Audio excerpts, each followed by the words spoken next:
तो उनके माता पिता जो थे बहुत बुजुर्ग थे और दोनों अंधे थे, उनको दिखाई नहीं देता था, वो चल भी नहीं पाते थे। तो एक बार उन्होंने कहा श्रवण कुमार से कि बेटा हमें चारों धाम की यात्रा करनी है, पता नहीं कब प्राण निकल जाए। तो उस समय उनके पास बिल्कुल पैसे नहीं थे कि बैलगाड़ी का खर्चा उठा सकें।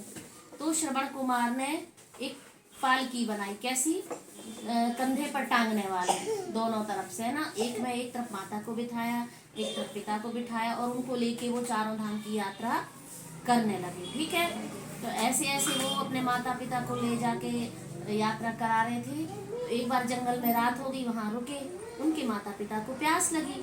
तो उन्होंने कहा बेटा श्रवण कुमार बहुत तेज प्यास लगी है। बोला ठीक है मैं पानी लेके आता हूँ। तो वो दूर नदी में पानी लेने चला गया। अब यहाँ क्या था, राजा जो दशरथ थे भगवान राम के पिता, उस समय राम का जन्म नहीं हुआ था, तब की बात है।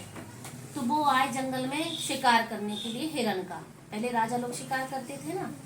तो यहाँ वो पानी जैसे उन्होंने लोटा डोबा नदी में, तो आवाज आई पानी भरने की, तो उन्हें लगा कोई जानवर पानी पी रहा, अंधेरे में दिखाई नहीं दिया। उन्होंने वहां से तीर मारा, तो तीर सीधा आके श्रवण कुमार के सीने में लगा और वो जोर से चिल्ला के गिर गए। तो जब दशरथ ने आके देखा तो वो मर चुका था श्रवण कुमार। अब वो घबरा गए कि मेरे हाथों से एक इंसान की हत्या हो गई। अब उन्होंने कहा क्या करूं, उन्होंने पानी का लोटा देखा तो वो समझ गए पक्का पानी लेने आया हुआ। तो उन्होंने लोटा भरा और उसी दिशा में चले लगे जहाँ से उनके माँ बाप पुकार रहे थे, क्योंकि बहुत देर हो गई थी। बेटा श्रवण कुमार कहाँ हो, तो वो धीरे धीरे वहाँ पहुँचे। तो उन्होंने लेके पानी पिलाने की कोशिश की, तो उन्होंने पानी का लोटा फेंक दिया। बोले तुम हमारे पुत्र नहीं हो, क्योंकि भले वो अंधे थे लेकिन अपने पुत्र की गंध को पहचानते थे। कौन हो तुम, बताओ मेरा पुत्र कहाँ है।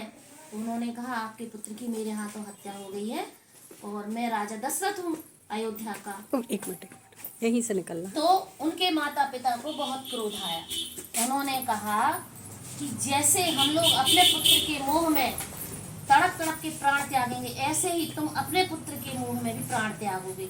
इतना कह के उनके दोनों माँ बाप के तड़पते तड़पते प्राण निकल गए। फिर आगे अपन ने देखा था कि भगवान राम को जब वनवास हुआ था, भगवान राम चले गए थे, उनके पिताजी ऐसी तड़पते तड़पते हुए मरे थे। तो इससे क्या शिक्षा मिलती है, इससे हमें ये शिक्षा मिलती है कि हमें बिना देखे बिना सोचे कोई काम नहीं करनी चाहिए। अगर राजा दशरथ थोड़ा आगे जाके देखते कि ये जानवर है कि इंसान है, तो उनके हाथों एक हत्या नहीं होती। तो आज से हम क्या संकल्प करेंगे कि हम बिना सोचे और बिना देखे कभी कोई काम नहीं करेंगे। ठीक है, तो कैसी लगी कहानी बच्चों, तो तालियां बजा दो।